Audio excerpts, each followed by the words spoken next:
মই সংকল্প গ্ৰহণ কৰিছো। আমাৰ চহকী সাংস্কৃতিক ঐতিহ্যৰ প্ৰচাৰ তথা প্ৰসাৰ আৰু সংৰক্ষণ কৰি গৰ্বিত হ'বলৈ মই সংকল্প গ্ৰহণ কৰিছো। দেশৰ ঐক্য সংহতিৰ বাবে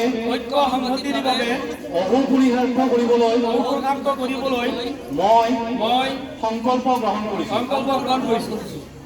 ৰাষ্ট্ৰৰ প্ৰতি মোৰ কৰ্তব্য আৰু দায়িত্ব পালন কৰিবলৈ মই সংকল্প গ্ৰহণ কৰিছো। সন্মান জনাবলৈ আৰু ৰাষ্ট্ৰৰ প্ৰতিৰক্ষা আৰু প্ৰগতিৰ প্ৰতি নিজকে উৎসৰ্গা কৰিবলৈ। গতিকে এই আমাৰ 5টা সংকল্প আছিল। গতিকে এই সংকল্পখিনি আমি আটাইয়ে গ্ৰহণ কৰিলোঁ। গতিকে এই সংকল্পখিনি যাতে গুৰুত্বটো সকলোৱে বুজি আমাৰ